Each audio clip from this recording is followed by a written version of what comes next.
In the scorching Nevada desert, where the sun bleached everything to bone-white silence, a hangar stood guarded by men who would never speak of what lay inside. Behind those corrugated metal walls, engineers worked through sleepless nights on an aircraft that defied every conventional rule of aviation, a machine designed to fly higher than any jet. Fighter could climb, to slip through the sky like a ghost passing through walls.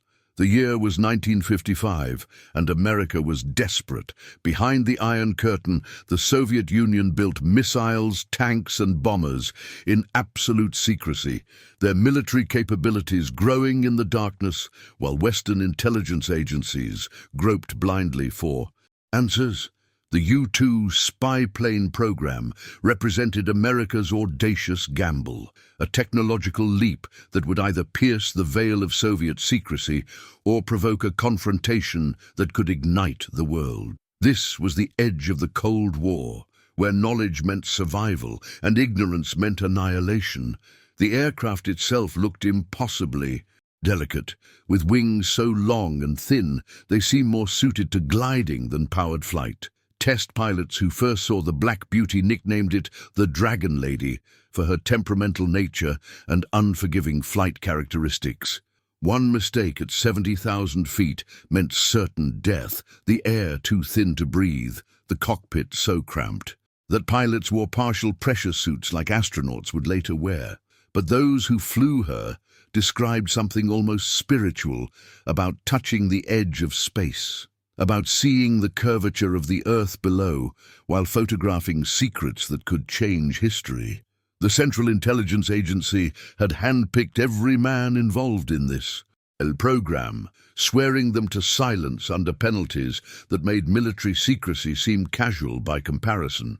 Meanwhile, in Washington, presidents and generals studied maps with growing anxiety, their fingers tracing borders they could no longer see beyond. Every day without intelligence from inside Soviet territory felt like playing chess blindfolded against an opponent who could see the entire board. The Russians could be building intercontinental missiles capable of reaching American cities, and Western leaders would only know when those weapons appeared in Red Square parades, or worse, when they started falling from the sky. The U-2 represented more than technology. It embodied America's refusal to accept the Iron Curtain as impenetrable, a declaration that no secret would remain hidden forever. Soon these dragon ladies would fly into the heart of the Soviet Empire, their cameras clicking silently while recording installations that Moscow believed were invisible to Western eyes. In the spring of 1956, the world, balanced on a knife edge between uneasy peace and nuclear annihilation, and neither superpower could afford to blink first. The Cold War had evolved beyond diplomacy and rhetoric into something far more dangerous. A technological arms race where every bomber, every missile, every submarine represented a potential doomsday weapon that could vaporize millions in minutes. American intelligence analysts worked in basement rooms beneath government buildings, chain-smoking through endless nights as they studied grainy photographs and defector testimonies, trying to assemble a puzzle with most pieces missing. The question that haunted every briefing, every classified report, every conversation in the highest corridors of power was brutally simple.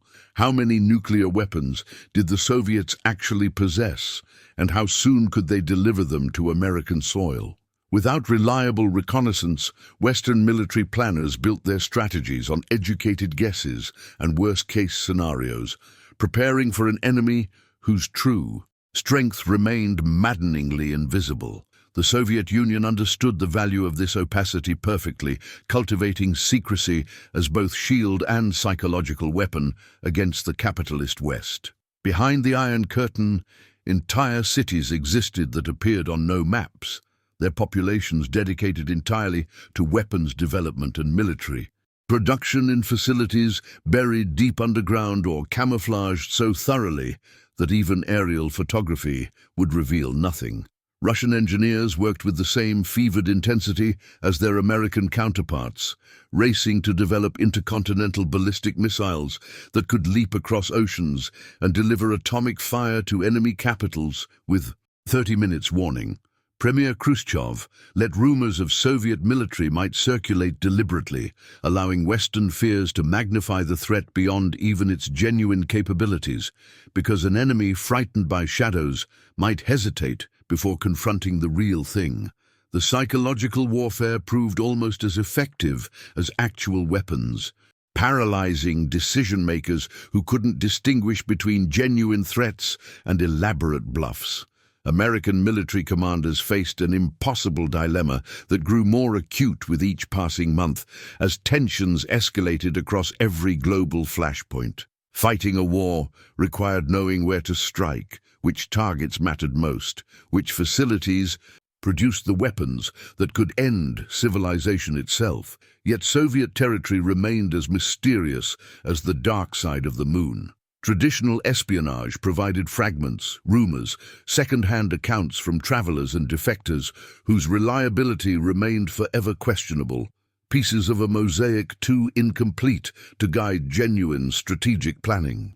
The generals needed photographs, hard evidence, reconnaissance images that would reveal the truth behind Soviet propaganda and allow realistic assessment of genuine military capabilities versus bombastic claims. Without such intelligence, every defense budget became a gamble, every deployment strategy built on foundation of sand, every crisis potentially catastrophic because neither side truly understood what the other could actually do when pushed to the brink. The U-2 program emerged from this desperate hunger for knowledge, representing humanity's eternal impulse to climb higher, see farther, pierce the veil that enemies use to hide their intentions and capabilities.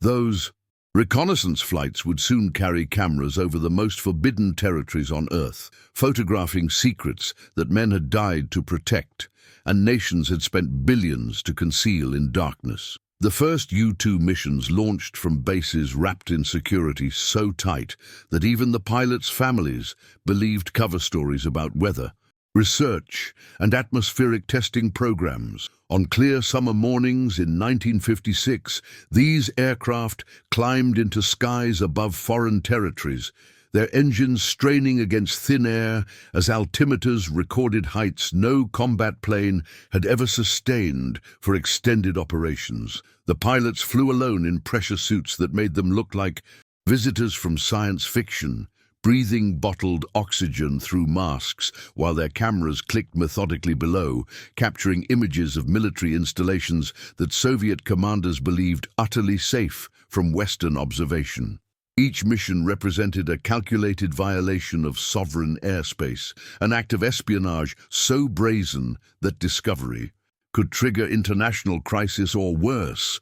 Yet American intelligence deemed the risk absolutely necessary, given the alternative of remaining blind to genuine Soviet capabilities. The photographs returned from those early overflights revealed a military landscape far different from what Western analysts had constructed from fragmentary intelligence and fearful speculation.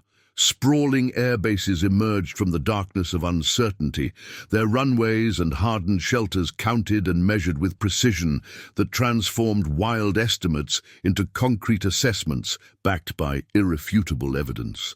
Missile test facilities appeared in remote regions where geography itself provided natural concealment, their launch pads and assembly buildings now exposed to cameras that could read vehicle identification numbers from 14 miles above the Earth. The intelligence windfall proved so valuable that mission planners grew bolder with each successful flight, penetrating deeper into Soviet territory, lingering longer over sensitive sites, pushing operational boundaries because the rewards justified escalating dangers. Soviet radar operators tracked the intruding aircraft with growing frustration, watching their screens as unidentified contacts crossed sacred boundaries with apparent impunity, while their interceptors remained uselessly grounded. Fighter pilots scrambled repeatedly in those early years, pushing their aircraft to absolute performance limits, climbing until engines flamed out and controls went mushy in air too thin to provide adequate lift for combat maneuvers. The mathematics remained cruelly simple. Soviet interceptors topped out at altitudes where the U-2 merely began its operational cruise, leaving defenders to watch helplessly as American cameras photographed everything their nation had struggled desperately to hide from hostile observation.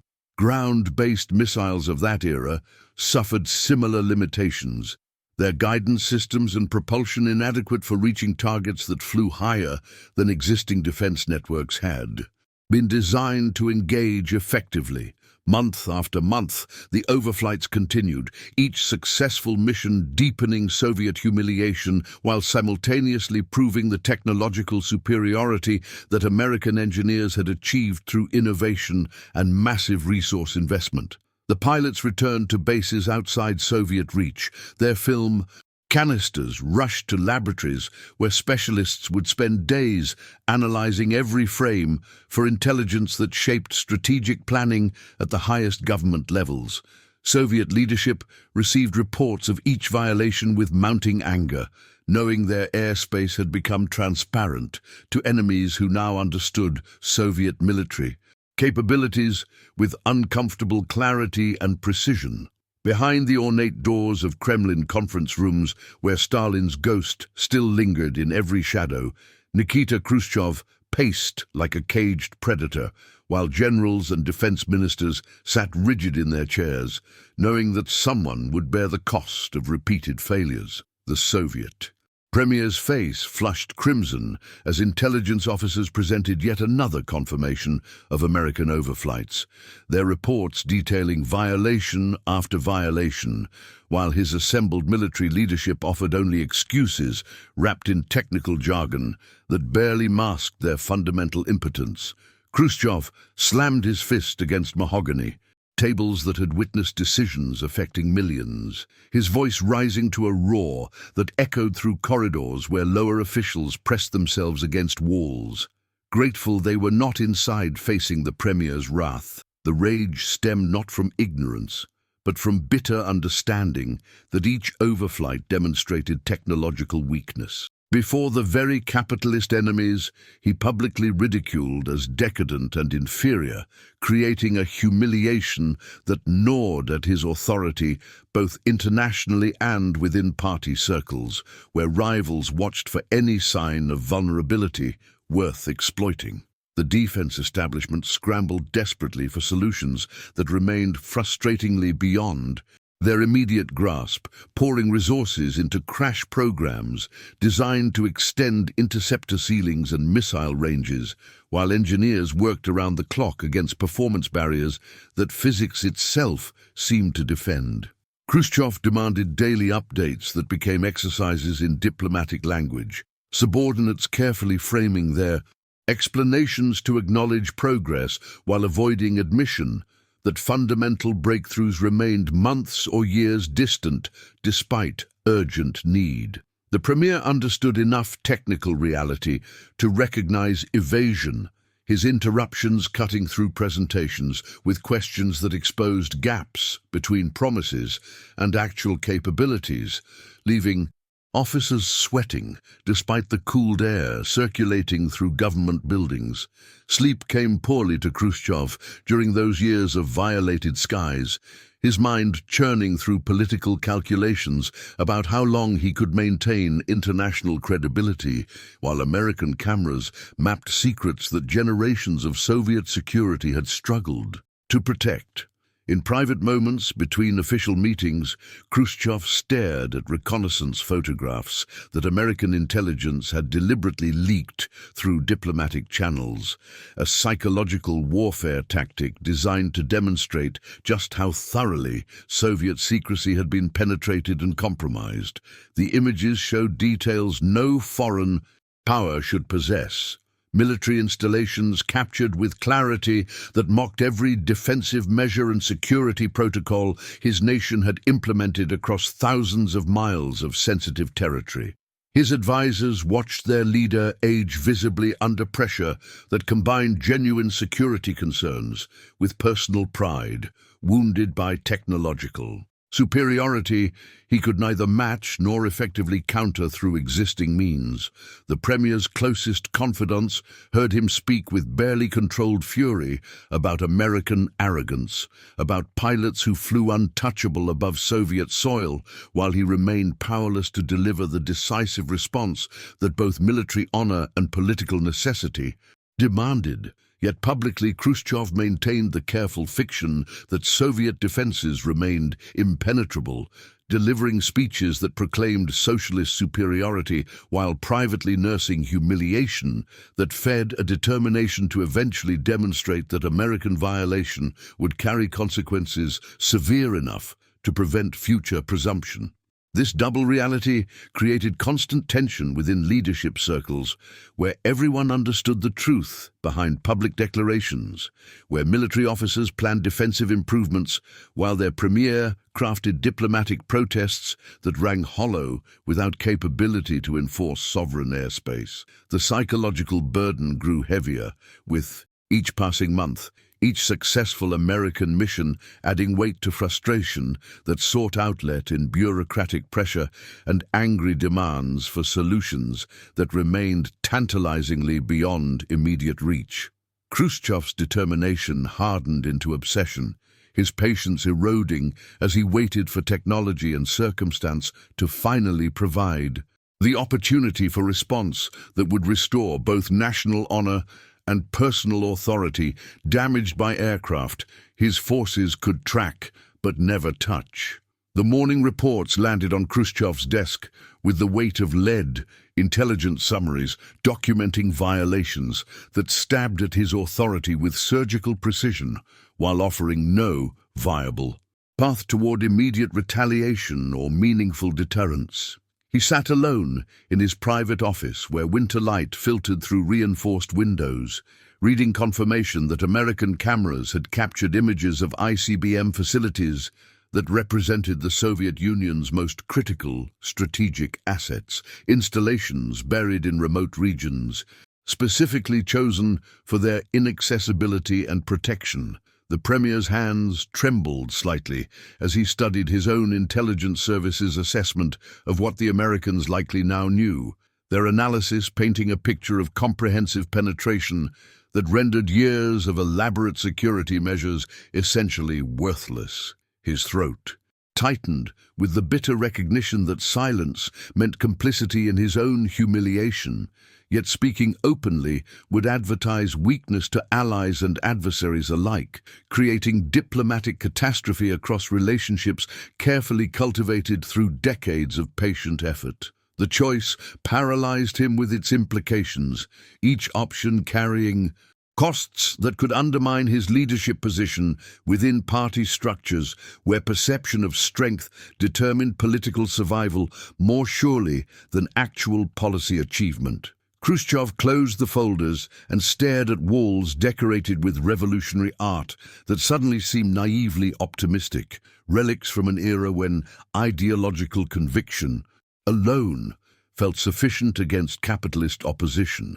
His advisors gathered for afternoon consultations that resembled group therapy more than strategic planning, everyone understanding the impossible position their silence had created while lacking consensus about whether revelation would improve or worsen their international standing. Foreign Minister proposals for diplomatic protests through United Nations channels sounded hollow even to their advocates, formal complaints without enforcement mechanism that would only highlight Soviet impotence before global audiences watching superpower dynamics with calculating interest. Khrushchev listened to arguments that circled endlessly without resolution.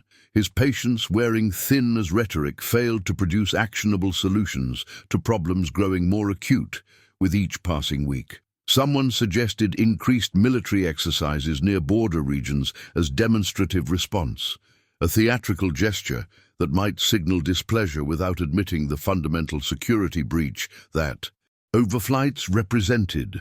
The Premier waved away such transparent posturing with dismissive frustration, his voice sharp with contempt for suggestions that address symptoms while ignoring the disease-consuming Soviet credibility.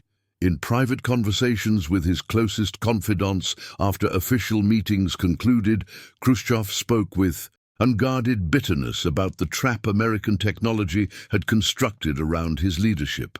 Acknowledging vulnerability he could never admit in formal settings where secretaries recorded every word. He described sleepless nights spent calculating political mathematics, weighing career risks against national security imperatives while knowing that either choice carried potential for disaster. His wife noticed the deepening lines around his eyes, the tension carried in shoulders that seemed perpetually hunched under invisible weight, that grew heavier with each intelligence briefing. Khrushchev confessed to feeling haunted by the cameras themselves, imagining American analysts examining photographs of facilities he'd personally inspected, their clinical assessments reducing Soviet achievements to target coordinates and vulnerability assessments. The humiliation felt intensely personal despite its geopolitical dimensions, wounding pride that decades of revolutionary struggle and political survival had reinforced into something approaching invincibility. He swore private oaths that silence would not mean surrender, that patience would eventually provide opportunity for response, that would remind Washington that Soviet restraint should never be mistaken for permanent acceptance. The psychological burden manifested in increasingly volatile behavior during policy discussions, subordinates learning to recognize warning signs that preceded explosive outbursts directed at anyone unfortunate enough to represent continuation of problems without solutions. Khrushchev demanded mirror intelligence about American capabilities, wanting comprehensive assessment of Western vulnerabilities that might provide leverage, or at least psychological comfort, that penetration worked both directions across ideological boundaries. His intelligence chiefs provided what reassurance they could manufacture, reports of Soviet agents and sympathizers gathering information through conventional espionage networks that seemed pathetically primitive compared to aerial reconnaissance mapping, entire military complexes in single overflights. The Premier understood enough to recognize consolation rather than equivalence, his frustration deepening with recognition that technological asymmetry had created strategic disadvantage no amount of ideological conviction could overcome through willpower alone. He waited with clenched determination for circumstances to shift, for his scientists and engineers to deliver capabilities that would transform impotent rage into decisive action, believing absolutely that history would eventually provide justice for those patient enough to endure temporary humiliation. The Kremlin conference room filled with cigarette smoke and barely contained dread as Khrushchev summoned his military leadership for yet another emergency session, the third such gathering in as many weeks, producing nothing but excuses wrapped in technical jargon that fooled nobody present. Defense Minister Malinovsky arrived with updated altitude capability reports that offered marginal improvements. Still falling thousands of meters short of operational necessity, numbers that represented engineering progress, but strategic irrelevance against aircraft cruising in atmospheric regions.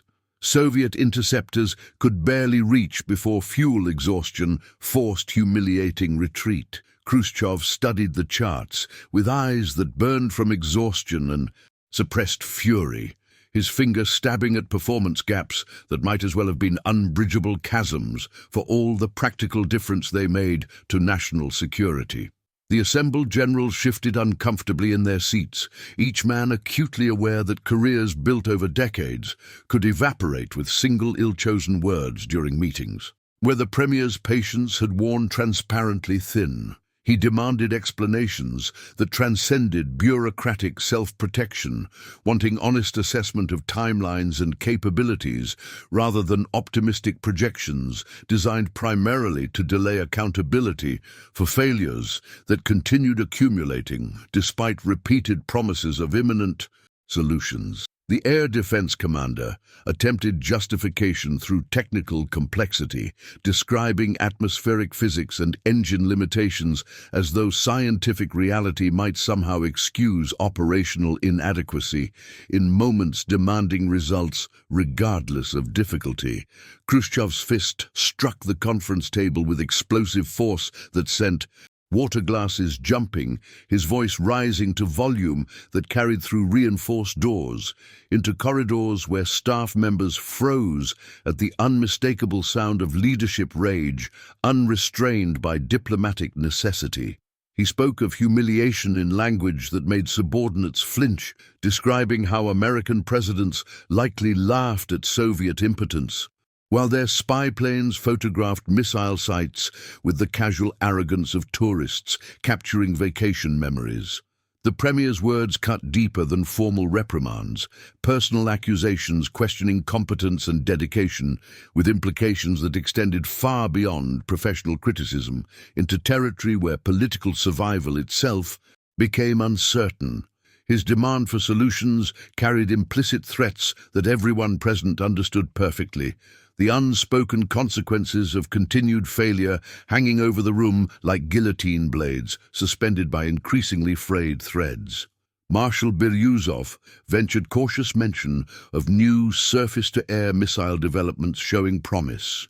In recent testing, experimental systems potentially capable of reaching altitudes that would bring the untouchable spy planes within lethal range if development accelerated and deployment prioritized above competing military programs. Khrushchev seized on this information with desperate intensity, demanding timelines compressed beyond reasonable, engineering schedules and resources redirected with complete disregard for budgetary constraints that normally governed military procurement decisions. The missile program commander found himself suddenly elevated to direct premier oversight, a promotion carrying both opportunity and existential risk, given the scrutiny that would accompany any failure to deliver capabilities promised under such politically charged circumstances. Scientists received instructions to work without rest limitation, their success or failure now directly tied to questions of national prestige that transcended normal research parameters into realms where political necessity overrode technical caution. The CAS meeting concluded with assignments distributed like prison sentences, each officer departing with specific responsibilities and implicit understanding that next gathering would demand demonstrable progress or provide occasion for career-ending recriminations that would serve as warnings to others. Khrushchev remained alone in the emptied conference room, staring at maps marked with overflight routes that traced American impunity across Soviet territory like scars across wounded flesh. He whispered promises to himself about future reckoning, about patience rewarded and humiliation avenged, when technology finally provided means to transform impotent rage into decisive action that would remind Washington that Soviet restraint possessed definite limits. The morning of May Day 1960 dawned clear over Soviet territory as Gary Powers guided his U-2 through the thin atmosphere at 70,000 feet, his cockpit instruments glowing softly in the darkness of near space, while far below celebrations prepared to honor workers across the communist world. The mission profile followed routes that had become almost routine through 4 years of successful penetrations. Photographic targets, including missile facilities and industrial complexes that American intelligence considered vital to understanding Soviet military capabilities, despite the diplomatic outrage. These violations provoked whenever Moscow chose to acknowledge them publicly. Powers maintained standard operational procedures with the calm professionalism of a pilot who had executed similar missions without incident, unaware that below his contrail, Soviet air defense networks were tracking his progress with unprecedented precision and newly operational equipment that had emerged from the desperate development programs Khrushchev had demanded with such fury. The integration of advanced surface-to-air missile batteries represented months of compressed engineering schedules and prioritized resources, technologies rushed into deployment specifically to answer the humiliation of repeated overflights that had mocked Soviet sovereignty for far too long. The missile struck without warning as powers crossed central Soviet airspace. Proximity detonation transforming sophisticated reconnaissance aircraft into tumbling wreckage as explosive force shredded control surfaces and initiated structural failure that no pilot skill could overcome. Powers felt the aircraft disintegrate around him as violent forces threw his body against restraints, the cockpit environment transitioning instantly from controlled flight to catastrophic emergency that left him seconds to execute survival procedures amid chaos that defied orderly response. His ejection remained incomplete as he separated from the dying aircraft manually, parachuting toward Earth while debris scattered across kilometers of Russian farmland that would soon crawl with military personnel securing evidence that represented intelligence windfall and propaganda triumph beyond anything Soviet leadership had dared imagine when authorizing the missile launch. Local military units converged on the impact sites with orders to preserve everything from classified equipment to the American pilot himself, whose survival represented unexpected bonus to what was already historic achievement in air defense capabilities. Khrushchev received notification within hours, the message arriving during May Day. Celebrations with news that seemed almost too perfect to believe after years of impotent frustration watching American spy planes violate Soviet airspace with casual immunity. His initial reaction combined disbelief with euphoria as confirmation arrived through multiple channels, each report validating that the impossible had finally occurred and the untouchable Americans had finally paid price for their arrogant assumptions of perpetual superiority. The Premier's mind immediately began calculating political possibilities inherent in possessing both wreckage and pilot. Opportunities to expose American lies and humiliate Washington with evidence that could not be denied or explained away. Through diplomatic sophistication, his private celebration that evening mixed vodka with vindication. Toasts offered to scientists and military officers who had finally delivered capability he had demanded with such desperate intensity during meetings that now seemed prophetic rather than merely furious.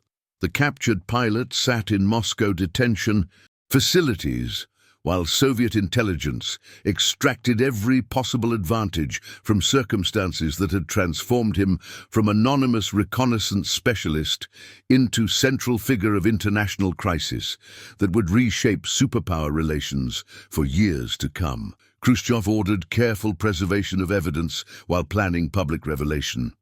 Timed for maximum diplomatic impact, his patience now rewarded with leverage that American presidents could neither dismiss nor adequately explain without admitting systematic violation of Soviet sovereignty. The wreckage laid out in Moscow represented vindication of Soviet technical capability and validation of Khrushchev's insistence that American impunity possessed definite limits. Limits now demonstrated through twisted metal and classified equipment that told stories Washington would desperately prefer remained secret. Khrushchev orchestrated the revelation with theatrical precision that would humiliate Washington before the entire world, allowing American officials to construct elaborate lies about weather research and navigational errors before springing his carefully prepared trap with evidence that exposed every diplomatic deception. The Soviet premier waited days after the shootdown, while Eisenhower's administration issued confident denials and fabricated cover stories about atmospheric studies gone astray, each official statement, digging deeper graves for American credibility as Khrushchev savored the approaching moment of exposure. His advisors prepared exhibition halls in Moscow, where twisted wreckage would tell stories no State Department spokesman could adequately refute. Fragments of sophisticated cameras and surveillance equipment arranged like courtroom evidence awaiting presentation to shocked international observers. The timing maximized American embarrassment while demonstrating Soviet transparency in contrast to Western dishonesty. A propaganda victory engineered with same meticulous attention, Khrushchev demanded from missile designers, who had finally delivered capability to enforce Soviet sovereignty against arrogant intruders. The Moscow press conference transformed international diplomacy as Khrushchev presented Gary Powers himself alongside reconnaissance equipment that demolished every American excuse with physical evidence no sophistication could explain away as innocent scientific research. Foreign journalists crowded exhibition spaces where Soviet officials guided them through displays of classified cameras and navigation systems, each piece of recovered technology narrating tales of systematic espionage that Washington had conducted while preaching peaceful coexistence and diplomatic respect. Powers stood before cameras in scenes choreographed to emphasize American aggression and Soviet victimhood, his living presence contradicting administration claims that no pilot had survived, while his testimony detailed mission parameters that proved deliberate violation rather than accidental intrusion.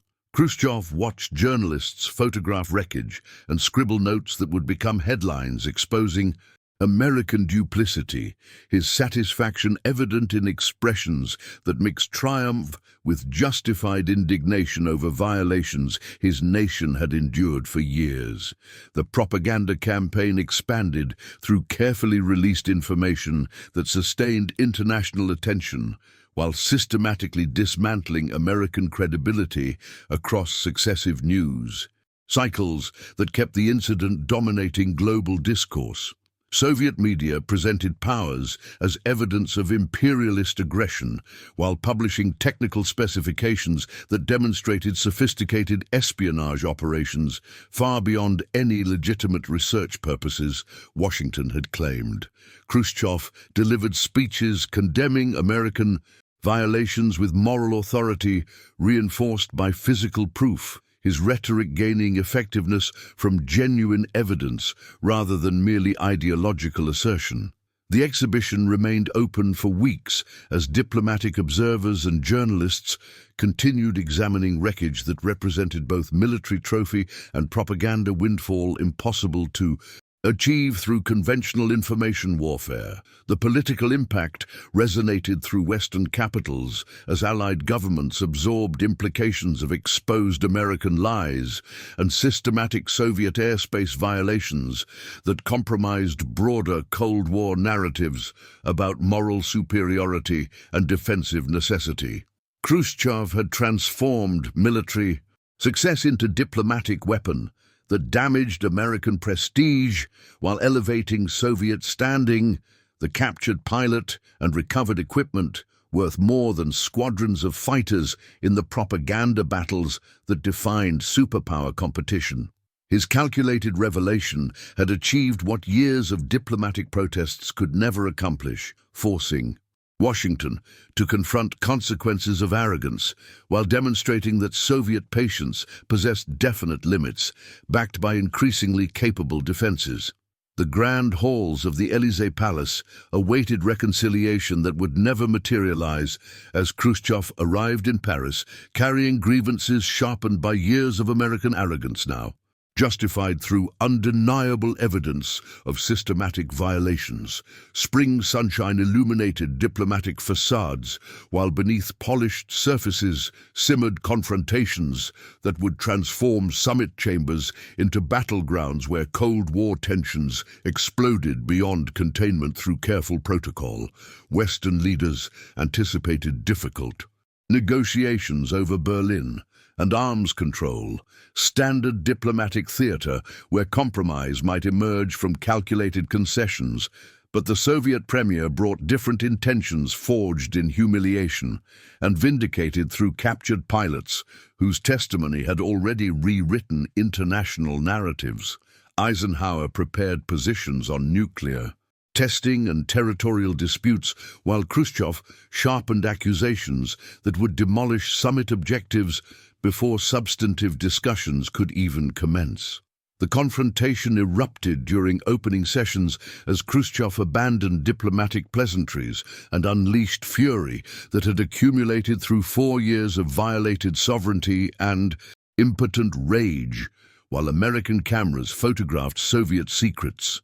His voice rose through conference chambers as translators struggled, conveying denunciations delivered with theatrical passion calculated to maximize discomfort while demonstrating Soviet strength before international observers. He demanded public apologies that Washington could never provide without admitting systematic espionage and diplomatic dishonesty, conditions designed to ensure confrontation rather than compromise, while audiences beyond summit walls absorbed spectacle of American president cornered by justified accusations. Eisenhower sat rigid while Khrushchev paced and gesticulated, the contrast between military composure and passionate indignation creating visual drama that photographers captured for publications that would define the conference through images of conflict rather than cooperation. The Paris summit collapsed within days as productive dialogue became impossible beneath weight of mutual recriminations and Khrushchev's determination to extract maximum propaganda value from American embarrassment before returning home triumphant. Allied leaders watched helplessly as carefully planned negotiations disintegrated into public confrontations where the Soviet premier performed for domestic audiences while demonstrating that his nation would no longer tolerate violations disguised as peaceful intentions. Eisenhower's measured responses seemed inadequate against passionate denunciations backed by physical evidence, his presidential dignity appearing defensive rather than authoritative as diplomatic foundations crumbled. Conference chambers emptied without agreements or even pretense of continued cooperation. The summits, failure representing broader Cold War deterioration, where trust dissolved completely. Khrushchev departed Paris, having transformed military success into diplomatic victory that elevated Soviet prestige while demonstrating American vulnerability before global audiences who had witnessed superpower confrontation without diplomatic restraint. The Taise failed summit accelerated arms competition and hardened positions that would define the following decade. Both nations now committed to technological superiority rather than negotiated coexistence after trust had shattered completely beneath Parisian chandeliers. The wreckage of Gary Power's U-2 became foundation for transformations that reshaped superpower competition as both nations abandoned remaining illusions about coexistence through trust and embraced technological supremacy as sole guarantee of security in permanently adversarial relationships. American intelligence agencies accelerated satellite development programs that had seemed futuristic abstractions, pouring resources into orbital reconnaissance platforms that would operate beyond Soviet missiles, while capturing imagery with clarity surpassing even the legendary spy planes whose vulnerability had been so dramatically demonstrated. The Soviets matched this commitment, their space program receiving increased funding as Khrushchev recognized that controlling the high frontier meant more than propaganda victories. It meant genuine strategic advantage in conflicts where information determined survival and ignorance invited catastrophic miscalculation through incomplete understanding of enemy capabilities. The arms race intensified as both superpowers built arsenals guided by intelligence gathered through Increasingly sophisticated means, each missile silo and submarine base photographed from altitudes where sovereignty meant nothing against technological superiority. Defense budgets expanded while diplomats abandoned hopes for verification agreements that required trust neither side could offer, after Paris demonstrated how completely that commodity had evaporated beneath accusations and counter-accusations. Military planners designed strategies around capabilities revealed through reconnaissance that had become industrial enterprise, fleets of satellites replacing solitary pilots while computers analyzed imagery that once required human interpretation. The scale and scope of surveillance growing exponentially as technology advanced beyond what designers had imagined possible during the U-2's development. Mistrust calcified into permanent condition as leaders on both sides viewed negotiations through lenses of suspicion sharpened by knowledge that agreements meant nothing without verification, and verification remained impossible without intrusive monitoring that sovereign nations would never accept voluntarily. The Berlin Wall rose while spy satellites photographed its construction, physical manifestation of divisions that the U-2 incident had deepened beyond diplomatic repair. Cuban missiles would bring civilization to nuclear brink partly because neither side trusted the other's declarations, requiring photographic proof that Kennedy would obtain through reconnaissance systems perfected after powers fell from Soviet skies and exposed limitations of human-piloted espionage. The incident's legacy lived in orbital platforms that circle Earth still, descendants of that Mayday mission continuing. Surveillance that no longer shocks because constant monitoring became accepted reality of modern existence. Khrushchev's victory had been real but temporary, his triumph accelerating American technological responses that ultimately surpassed Soviet capabilities and contributed to outcomes he never anticipated when celebrating captured pilots and shattered aircraft. The U-2 remained operational for decades, its design so successful that subsequent models still fly reconnaissance missions, testament to engineering brilliance that one spectacular failure could never completely diminish in conflicts where information remained ultimate weapon. What secrets do you think satellites reveal that governments never acknowledge? Subscribe for more untold stories from the shadows of history.